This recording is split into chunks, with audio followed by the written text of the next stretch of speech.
and that. So so take a look if there's any projects that he's been working on or anything else that he's been working on. Let us know.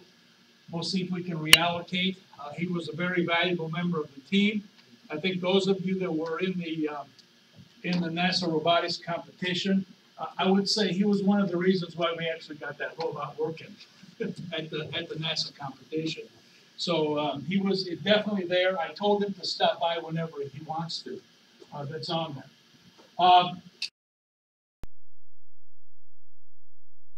Dinah Stipula, she was doing some outreach work for us. She will not be in either. And that, so she's also told me that she will not be participating this semester either. And that, so those are two primary ones that we have. And then I want to introduce everyone to Edward Rosenthal. He will be joining us. He's joining the team, and he will be working primarily mechanical, right? Yeah, he's been working primarily on the mechanical end, and that because, as I said, we had so Matt Pesh is no longer part of the team. He's also got he's also up to his was up to his ankles in stuff. So last time I heard from Matt was about 2 weeks ago. That's the last time I heard from Matt. So we've got an additional things. Now, a few things I want to talk about that we start off with. This leads me directly into this point, which is I mailed to each and every one of you the issues that we have with NASA as far as your registration goes. This is the first time that NASA did this. They've never done this before, and that they sent out a 1,000-line Excel sheet with everybody's name on it. And what I did with that line is I found everybody's name on here, figured out what you needed, and sent individually all of you a letter. I even sent a letter to those of you that didn't need anything, in case, just to erase any doubts from your end. Simon, you're one of them, right? So, if you didn't get a letter from me, let me know. Bottom line is, you have until the 25th to get all of your credentials into NASA. And I want to make sure that all of us do that. They have already shut down the application period. We used to be able to sneak people in. I think we had until March the 1st in previous years. Now they knocked it down to January 20th. And that, so that's going to make some major issues, because for one thing is the contest itself is a publicly accessible contest. However, you being a member of the contest, a member of the team, what that does is that NASA doesn't officially recognize you can attend the contest, but you're attending as a visitor. That means several things. First of all is any activities that they may have for the NASA robotics that you will not be able to participate. Number two is, the other thing is that the dinner. The dinner, it's strictly for NASA. You will not be able to participate in that. So that's why I pressed everybody to get everybody into that. You also have to pay for it? Pardon? Don't you also have to pay to get in? Yeah, you have to pay to get in. If you want to get in and you're not registered, you have to pay. So that is an issue. That is an issue. So what we're going to try to do, if we have somebody that wants to join after this deadline, I'm going to talk to NASA and see if we can extend that. And I don't know whether we can, because guess what? The government shut down. Okay? Like I said, we have the best politicians money can buy. So we have the government that shut down. So, yeah. Yeah, so as of last night, they're shut down. So God knows when they're going to open back up again. Hopefully it will be sooner rather than later. Until they do, I can't talk to NASA. Okay, so that's the kind of thing we need to look at. So that's why I sat there and pressed everybody for that. If you didn't get a letter from me or whatever, please let me know. Purchased items. Some of you have asked me for purchased items, the update to do, and I have pretty much done nearly all of them. That's on there. The chief one that I have is the gears. Simon requested the gears. Those have been forwarded to purchasing, and I have requested purchasing that they put those through. I don't want them sitting, laying around on somebody's desk waiting to get a stamp of approval. So I talked to purchasing, they are going to place that order through. It's 2-week delivery. For those of you on the mechanical team, what I've done, I know Simon, for him it's old information, but I want everybody else on the team to know what exactly we're ordering. Let me see if I have it here, because I do have some copies for you to give to everybody. Okay. This is what we ordered. We have. This is what he's ordered: steel, a worm gear drive that's on there, and this is for this. That's it. This is just for the mechanical team. If anybody else wants copies, I have some copies here. I can also, if you're interested, I can give you the PDFs and the links where you can get that information on there. So those are that right now is a critical item. We need to get that in because that we need for that to modify that on the robot, chiefly the arm lifting mechanism is what we need to do. At this point, what I'm going to ask anybody is if you need any additional material, this is the time that we got to do it. If you need anything and that. So we need to, so again, that's the kind of thing that we need to look at. I will be ordering more stuff. What I want to do is if any of you think you need anything or any parts that you need, let me know. That way I can get it. I will be here on Monday next week, this coming week, and I can get those on order for you. We might as well get everything going because again, Oakton does have like almost a 2-week lead time before anything gets through. And I don't want to sit there and pester them all the time because they're going to get tired of me to do that. The other thing, here during the interim, we spent about 4 days working on some stuff. One of the things, we start off just to summarize, one of the things that we worked on is getting all the wheels repaired. We repaired the shafts. We put in new hubs in there, so we'll be able to put those in. The only thing I'm not sure of, and you guys might check, is the key stock. I think the key stock, I looked at what key stock we have, it doesn't look like it fits. Well, take a look at it anyway. Take a look and see if the key stock that we have fits. And that. So what we want to do is we want to make sure that, that we have that in there. What is the software team also met, and they've also done some work as well. They were doing some work on the stereo cameras that we have today. So a lot of work has been done over the weekend. And again, it's a good thing to get it because for one thing is this semester, we're going to be going right from the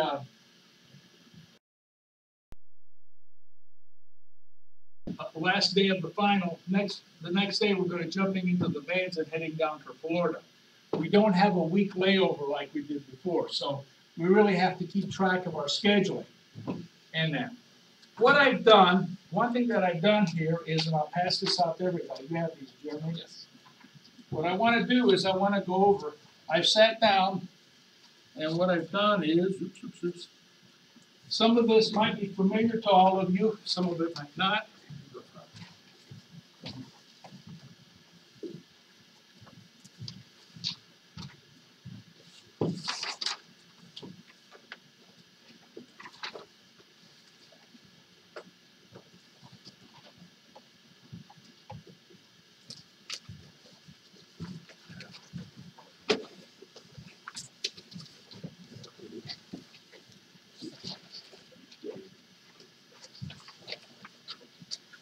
All right. What I've done is I went down through the project list as far as what we've done, and I've outlined some of the major things that are going right now with each and every group that we have in there. We have 3 groups, functional groups, working within us: mechanical, electrical, and software. So what I did is I went through and I pointed some things out. Now, if anything's highlighted in yellow, it means something that we need to put a priority to get out of the way. First of all, mechanical, as we talked about, one of the things that we did is that we ordered a worm gear drive for this, for that. And one of the things that we need to do is I realized when I looked at it, I said, wait a minute. One thing that we didn't work out is that because the motor, the drive motor is going to be 90 degrees to the shaft. So what we got to do is we have to work out, and I think chiefly what it's going to be is Peter along Simon. We're going to have to figure out which way that motor is going to go so we can route our components around it. Yeah, which is it going to go? Section of, kind of towards the rear. Okay, Section of the area and show them how much room we need. okay, good. Yeah, because what happens is we've worked out the electrical wiring diagram during the spring semester. We worked that out. The only thing we need to do is get the physical placement of the components laid out. So that's the one thing. And what we need to do is one of the things that we need to do is get get an ECN written. Shouldn't be that big of a deal to do that. Sanjita, you scared Sean off. Big Sean, you scared him off. Okay, so we're going to need one thing is because that is a bronze gear that we have you got any kind of stress calculations to see if it's going to take that that kind of torque that we're going to have on there? Okay, most of the force is going to be on the worm. So okay. The worm is steel. That's usually the setup. The gear is front and the worm is steel. Yeah.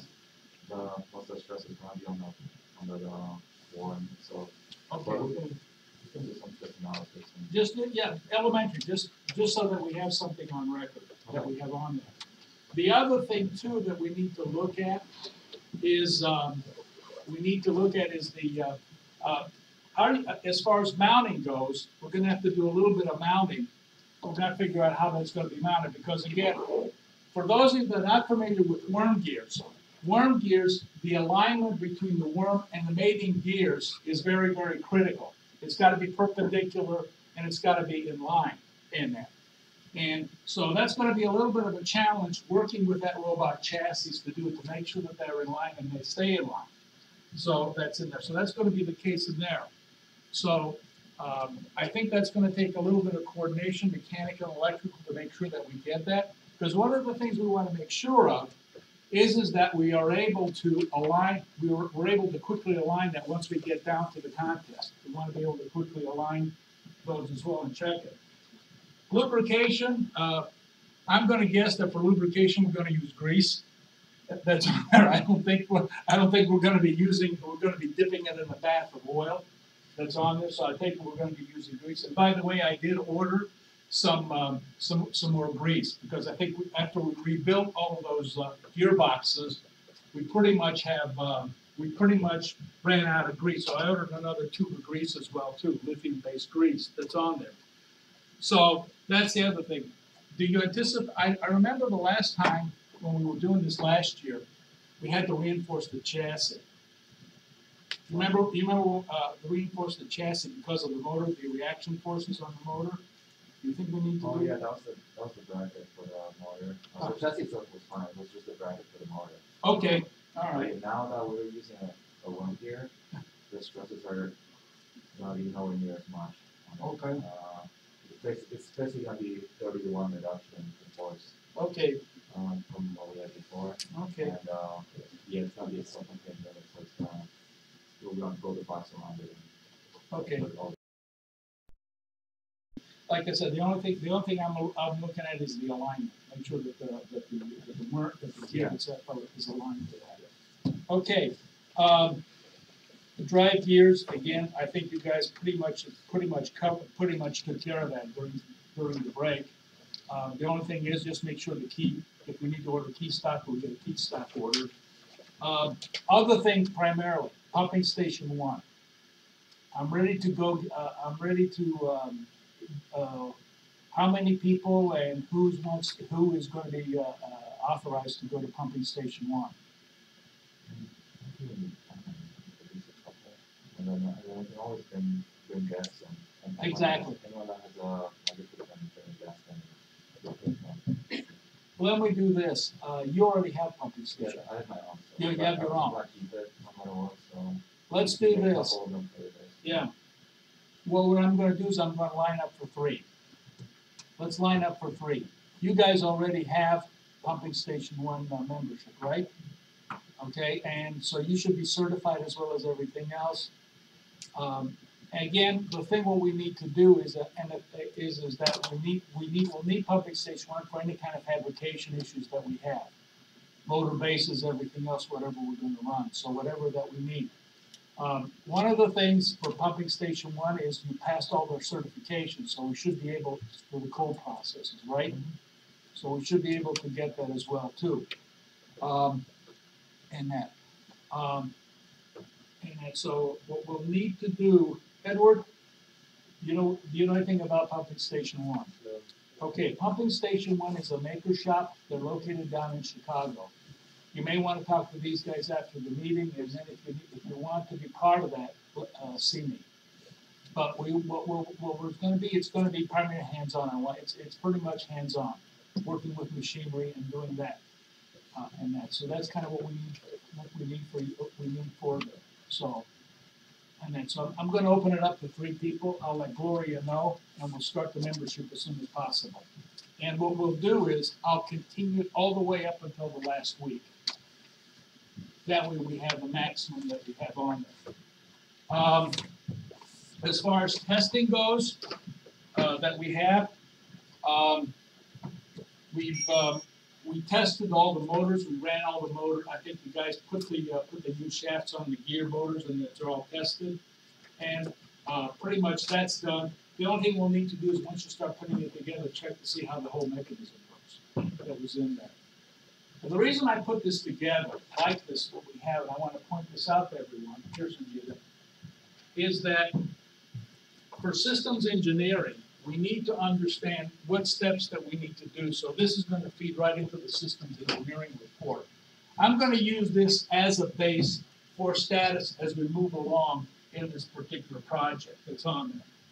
And I'm going to emphasize different portions of these. But this is primarily to help you as far as what needs to be done.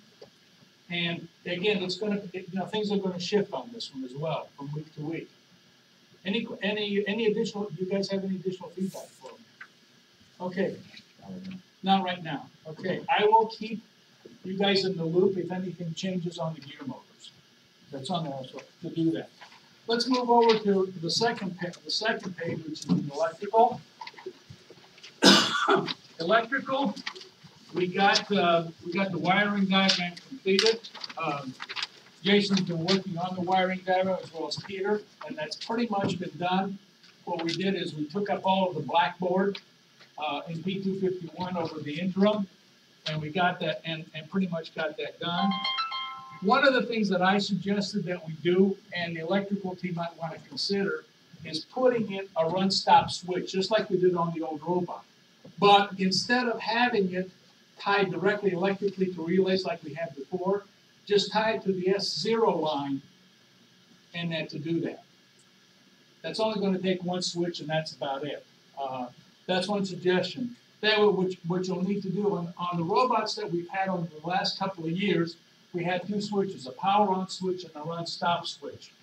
This way, what you can do is, if anybody wants to make any changes, they can disable the motors without having to worry about the robot actually jumping at them. And that. So we do want to do, and yeah, we did have that on one student. We actually had that happen to him. They were making some changes, and all of a sudden the robot started charging to him, and I had to hit the emergency stop button to stop the robot. So it's a nice little feature that we have. It doesn't take place of the safety. We still need an emergency stop switch, but this is an additional feature that we can have. And that's in there. The physical placement, that's one thing that we talked about as well earlier. I think once we have that, I think, Peter, you're going to be taking that. Come on in, Peter. Sit down, come on. Spots,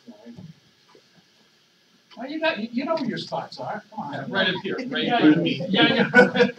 You know where your spots are. So much for keeping it low profile. All right. Yeah, so much for over. So anyway, but yeah, if we're going to go with that, we're going to need an ECN for that particular one. The motherboard and the Pi Zero That's very. that we're gonna have, what I wanna do is make sure that that particular ones, that we have it at least far away from the motor drivers, so we don't get any electrical interaction with those. Again, and I think we've got enough room in the robot, we can take care of that. This point. Yeah. The other thing that I thought of, and this is purely a suggestion, a status lamp, a big bright blue LED that you can see from the monitor. Okay, from the monitor of the control room, master control room. That way you know that the robot's operational. Because one of the problems that you're going to have is, let's say, for example, we have on that robot a remote reset switch, where what happens is the control room operator will open up a window and shut down the robot to run a script. And by the way, that's another thing that we did that was done during the break. Luke was working on the script for that, to run that off the pipe. The reset system we got. So it works, but it works differently than it's worked in the past. Right. So essentially, you turn on the Raspberry Pi Zero, and then that gives power to everything else. And so, kind of acts as like a switch. Right. Well, what happens? It's out of the way until you need it. Yeah. Until you need it. Basically, all Luke or any control room operator has to do is open up a special window, log into the Raspberry Pi Zero, run a script, and it'll reset the system, is what we're going to do. With regards to that, one of the problems that you're going to have is the control room operator, basically what you're doing is two things. What that does is that resets the motherboard. We hit the reset line and we reset the motherboard. What we did on the older robots, we used to shut the power down. I don't think anybody wants to suddenly shut the power down on the motherboard that we have. So I'd rather just hit the reset line. We do the reset line, we hit the reset line, and then that way we restart the motherboard. And then, but the other thing too, what this does is also has another relay, and what it does is it disables the motor driver, so we don't have a zombie robot in there. But the problem that have is let's say now we reset everything. How does the control room operator know that the robot is operational? So that's why I can't think of maybe a nice bright light on the robot that's visible can tell you, hey, it's ready. I can start resuming everything. Well, couldn't we set it to run a script, like print script, that'll like pretty much like show us that it's running operational? Through the Raspberry Pi, through the Pi Zero? Yeah. I'll leave that up to you guys. Okay. I'll leave that up to you guys how you want to implement it. But it has to be some kind of a positive indicator that the robot, once I do a reset, it's able to start. It can be something on your screen, or it can be a nice bright light. Either way. Okay. Either way, I'll leave that up to you. Yeah.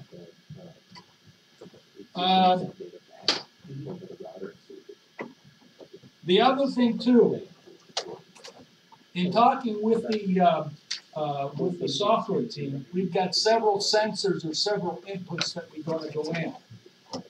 I've listed them, the ones at least that I know of, the potentiometers for the linear actuators, the potentiometer for the shovel lift to tell you where the shovel lift is, the load cells that tells you what's going on. I've also, Luke was talking about an accelerometer, anything else that we need. First of all, what we're going to need, and I think with the electrical team, so we can at least make sure we need to know what the power requirements are. Right now, I've got 12 volts, and we're planning for 5 volts as well. If there's anything different than those two voltages, then kind of need both of you to pretty much, both teams to pretty much let us know what those issues are. We do have adjustable voltage regulators that we can use. So if you're not 12 volts or 5 volts and you got some odd voltage, let us know, but we got to know that ahead of time. It's on there. And that. And any mounting, any boards that we need to mount, let us know. I don't want something to be done last minute, because all of you know what happens when you do things the last minute. I've got plenty of photographs that'll tell you what happened when we did the last minute, okay, from last year. And testing, again, we want to make sure we want to test the loads and that once we get this thing up and running. That's on there. Anything that we need to add from the electrical end? anything that we need to. I mean, we probably need to check to see like system stability at full load. Yeah, well, that's exactly what you're going, once you get the robot tested, that's something that you need to look at. That's something, Total power yes. Should we order another spare motherboard soon? I think once you guys get this thing running, let's do it.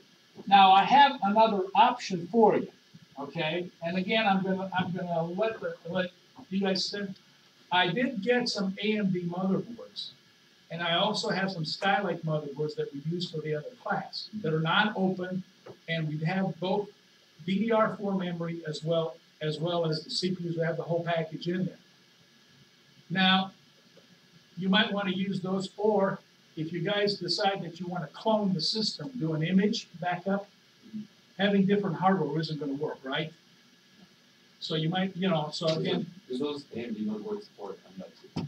yeah, they do. They got a single, they got one M.2, and they support NVMe.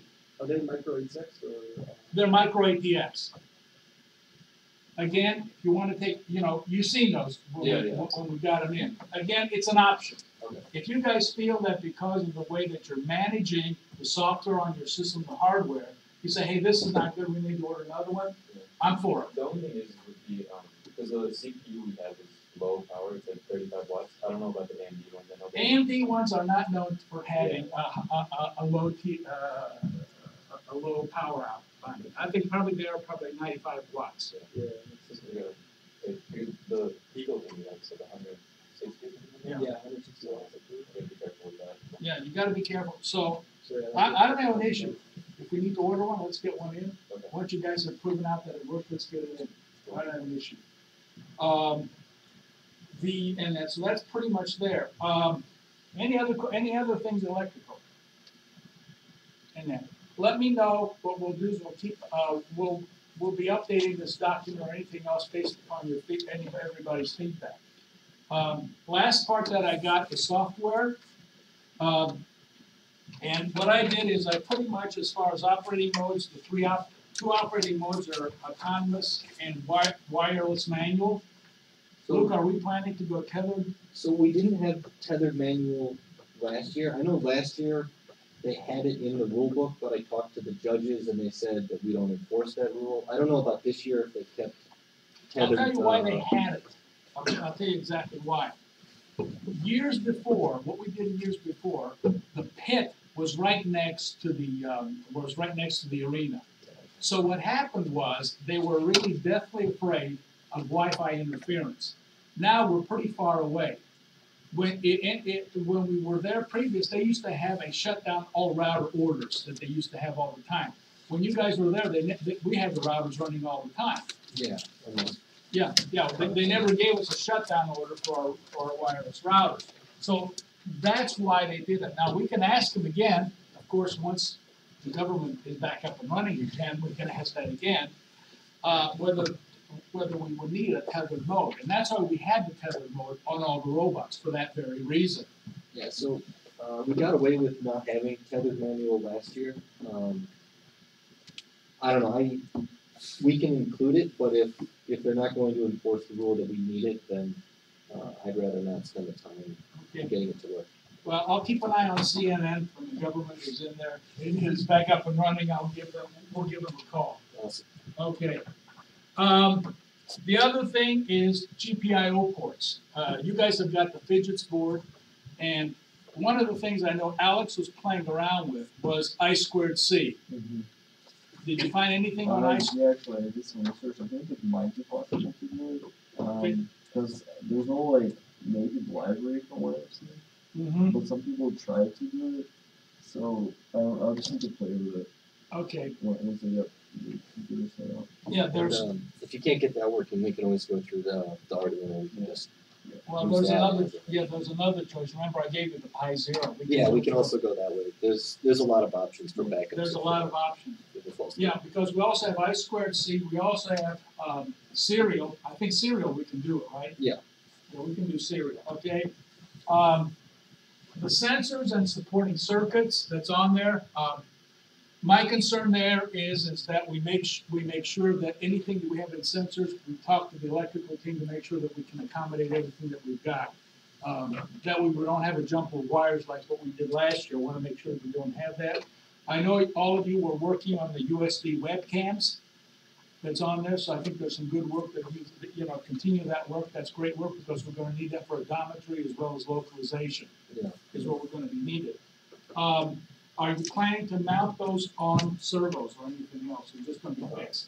So the localization camera, we would like to mount on a servo so Okay. that the camera spins rather than the robot spinning. Yeah, Considering how big our robot is, having it spin in place is just unfeasible. no, you don't want. It's not gonna Well- work. So having just a little post with a servo is, I think, the plan. Yeah. Okay, so you're gonna continue using that servo controller? Yeah. Okay, because that's what, because that's what you really need, and I think that's I squared C, which is what Alex was working on. Yeah. Okay, so yeah, we need to have those, and again, these might sound like minutia details, but what happens is they can really screw up your design unless we address them, and we address them early. So to some of you, they may sound inconsequential, but they really do matter, because they matter as far as your planning goes, and they matter as far as everything else goes that we have there. As far as testing goes, I think some of you have been doing the testing on particularly the stereo type of USB that was on there. You're doing that. So again, the only thing I'm going to point out under testing, I'm going to point out one thing that I'm concerned about. And that's something that we really is an unknown for us, the docking procedure.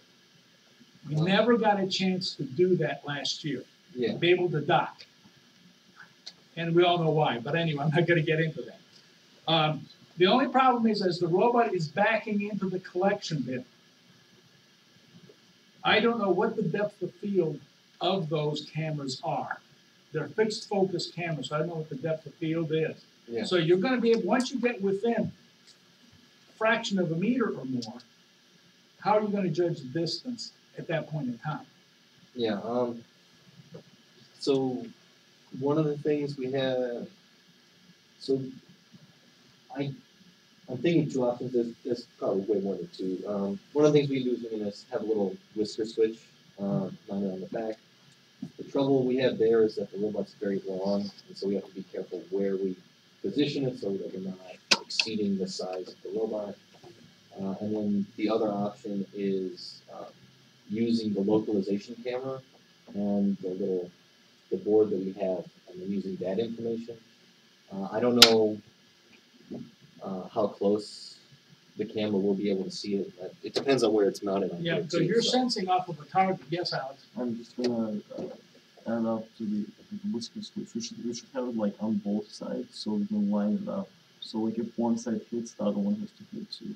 So it's not misaligned. Yeah, you got to be careful with that, because all of you know from last year, when we go to the judges' stations, those guys measure right down to the last millimeter. Yeah. As far as your length goes. And they're not generous either. No, they're not. They add on centimeters. They add on. They're monsters. I do have an option for you. Adafruit has what they call a laser type LiDAR, what they call a time of flight sensor. We have some of those in stock.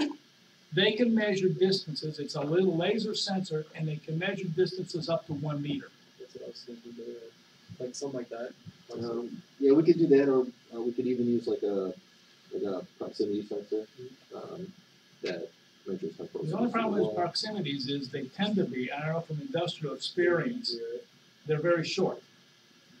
That's it, they're definitely, and they need to have some type of metallic target to go through. Well, the ones that are like 1 meter distance, that can recognize that distance, are pretty thick. So they're pretty deep. I know, we have some. Mhm. The only thing is, again, when you're looking at those, and we got some of those in the back, when you have some of those in there, we do have some of those so you can see what Peter's talking about. Mhm. The little VLX sensor that we have is a real small one. You can mount it right on there. Yeah. And then, but if you want to, you can take a look. If you want to look at that sensor, it's a time of flight sensor. Just say Adafruit. Go to Adafruit's website. I Okay. do have some of them if you want to play with them. All right, cool. Yeah. That's on. Using infrared ranging sensors. Some of you may have used those. Those are not as accurate. especially at the distances that we're looking at. Yeah. The problem that you have with the part you gotta watch out with non-contact sensors is it depends on the surface. Yeah. Because you don't know what are you sensing against white or sensing against black, and that's the only thing. Yeah, there's a lot of options for this. I'm gonna talk to the software team. If there's Talk and anything see what about they got. Potential. You know, the only other thing I want to say about that Adafruit time of flight sensor, laser sensor, is that, if you can hear me, Alex, I squared C. Okay? It's good. Which one? Time flight? The time of flight sensor, yeah, it's got an I squared C interface in that. And the only library I think that Adafruit has got, you may want to take a look at some of that is, unless you want to do some native registered programming, is that they got it for the Arduino. So, Well, we can, if it comes down to that, we can get that. well, whatever, yeah. Yeah. As I said, just keep that in mind, what we're Yeah. gonna be looking at. I know I'm digging into minutia, but this is stuff that'll trip us up. We gotta take some time. We gotta do it. Now, the one thing that I need to look at is that, we have some issues here. Let's talk a little bit about this. We talked about this one. Let's go to outreach. One of the things that we also do, all of us, is we also do outreach activities. Last semester, what we did was, we went, which school did we go to? We went to Malloy. No, we didn't go to Malloy. We went to, we had an aisle. Yeah. Yeah, we went to a couple, and that's part of it. Outreach is an essential part of us. We get points for that. And so what we're doing right now is I'm setting up some schedules for outreach that we have on there. We did some at the public library. There's 3 of them that I know are lining up. One is Malloy. Yeah. The other one is Roosevelt Elementary School. They host the science fair. That's coming up on February the 15th. We went out there 2 years ago, and they loved us. So we've been invited back to those. I'll send you the email for that. There's another one from the Morton Grove Library that is in there as well. So those are just 3 that I know of. Yeah, no, I've got a piece of paper with a whole bunch of ideas floating around. Okay, and we also did Ignite. So We've done a really good job of collecting feedback as it happened. Right. So, that was the final part in the rubric for grading, so.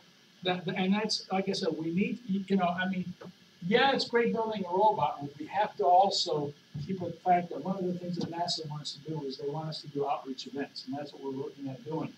And So, similar to last year, are we going to have an outreach deadline, or are we going to push, until the end of the year? I think a little bit of both. It depends upon the activity. Okay. The outreach report is due in the middle of April. It's the same day as the systems paper. Yeah, same day as the systems engineering report. Okay, so we'll see. The thing is that I do want April. Here's what's going to happen if we take a look at what we have here. We're pushing for to have by the first week in March to have an operational robot. In other words, have mechanical done and be able to at least have the thing move. I don't care if it moves 3 inches, moves. Which is a good point of reference for every team. So mechanical team, you have about 6 weeks. Right. For software team, everything you want to get ready to start testing, you've got 6 more weeks to develop. Right. Now, operational, what does that mean? In manual mode. Yeah. Because I realized one thing. We need that time for 2 reasons. Number 1, spring break's coming up in the middle. Number 2, take a look at what we have here in April. In addition to trying to get our robot to work, we have the systems engineering paper, we have to work on the NASA presentation, we have to work on the outreach report, and have the Rule 232 report. Yeah. That's gonna tie up quite a few of us as far as that goes. All of our time. Some of you, I may be asking you to contribute information. So April is going to be a very busy time for us for the, not only for this NASA deadline, and by the way, these NASA deadlines, they don't change. If you miss them, you're disqualified automatically. And that. But they're still close. Pardon? But they're still close. Good question. Well, put it to you this way right now. Let's think about that. If it's They close, got- I call dibs on the the old robots. They have what they got there is, put it to you this way, everything that I've seen so far indicates short term. So Simon, put a marker on that. That may happen. Don't laugh at what Simon just said. Remember, we have the best politicians money can buy. They're only pushing it back because they're just pressing out short-term budget. Well, you kick it further. Yeah. Okay. Who knows? Maybe Delaware will be gone forever. We got a plan. Only Got a my plan for dreams. everything, guys. Okay, so we got time. So again, these are the deadlines, and again, we're making the assumption that nothing screwy happens at that time. So we'll see what we got. So again, what I'm looking at here, and I'm going to emphasize it to every one of you. This semester is going to be when we're really got to put everything together. So it's not just what you're working on today, it's what you're also going to be working throughout the week and working with your teammates. The scheduling that has to be done, I'm going to assume that all teams, what you're going to be doing is agree among yourselves what the best time and date to meet outside of the meeting. That's something for you as individual teams to decide, and when you're going to do it. And that. But and again, I wanted to make your schedules to fit as much as possible. And just remember one thing. Here on spring break, we have midterms. And here at the end, which is March, we also have finals. So when you're planning your workbook and scheduling things out, top of the line here, don't wait until the last minute. Because those of you that were here last year know what the consequences of that were. That's on there. And by the way, I'm not going to let you guys do it until the last minute. I won't hesitate to pull the plug. If it's going to be like last year, it's going to be, we're going to pull the plug. That's, I don't care if it is a week before, we'll pull the plug to do this. I want us to more or less to do it on a schedule that is fair to everybody. Last year, we had about 5 people, core of 5 people working on the project, and they put a tremendous amount of time getting that robot to work. And that's here. When we went to NASA, we also had a tremendous amount of work that was done as well, too. And I'm surprised nobody got into a fight with each other that's on there. So we want to make sure that is done. So again, I want everybody to be open, to have your schedules, and again, to be open for anything that is needed in that, because that's going to make it a lot easier for us to do that. And that. Any questions? Any questions of what we have? And that. That's all I have for this. I'm going to turn it over to Jeremy. Jeremy, if you want to say anything, and then we'll adjourn the meeting. I wanted to talk through a few things with Sean Nixon, who's not here. Okay. Besides that, I just wanted to remind everyone about the upcoming March deadline.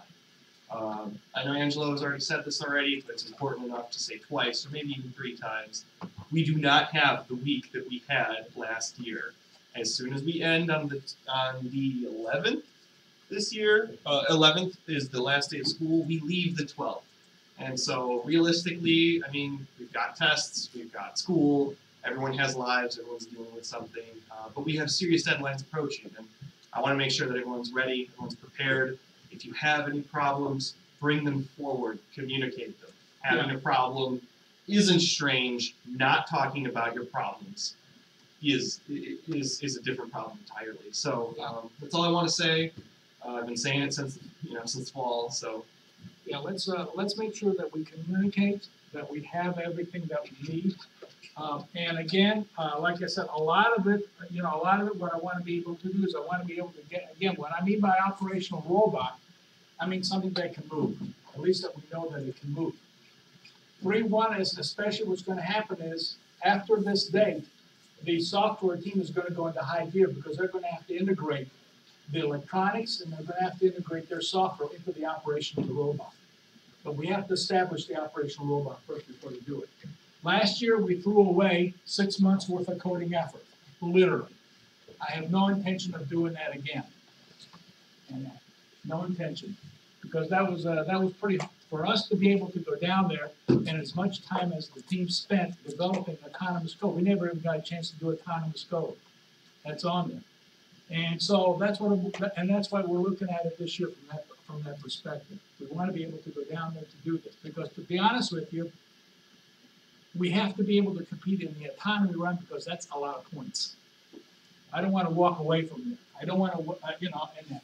We also want to be able to do that for systems engineering as well. We don't want to be like last year with systems engineering where we submitted a pretty crappy paper that's on there. The paper that we had there was really not up to snuff, and as far as I'm concerned, we got 6th place, and I think NASA was doing us a favor. Yeah. And I told that to the NASA judges. That we don't deserve 6th place. So we need to do better jobs, and again, to do that, we need everybody to work together as a team. We need to work as a team together, and we need to communicate.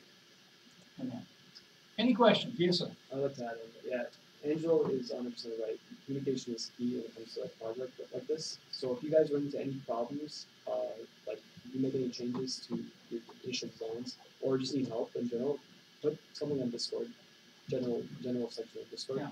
Message everybody, say, hey, this is what's up, and then we'll obviously the whole team will look at it. We'll have information about it.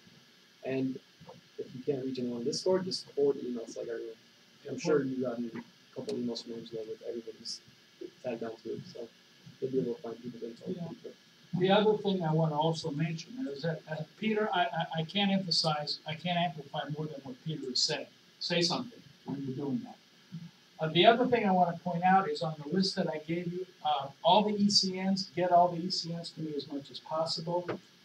Because what we need to do is we need to document those changes. I need to feed that information to Jeremy and Sean so we can write the systems engineering paper, and that will all flow right into that pretty well. So get those in there. If you need any help from me, I'll be more than happy to write that down. But and that. So that's kind of what we're going to be doing.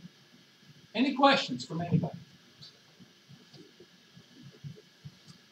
All right, we got a busy semester. We're here. Like I said, I'm planning to be here until closing time, which is 6 o'clock.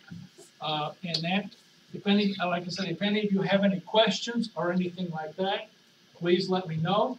But the rest of the afternoon is yours. You can go in, because we got, like I said, nobody needs, don't anybody come up to me and tell me you don't have anything to do. I'll be sure to give you lots to do, okay? All right, do I have a motion to adjourn the meeting? So moved. All right. Anybody second the motion? Second, all right. Simon seconds the motion, okay? All those in favor, say aye. Aye. Motion carried, meeting adjourned. All right. All right.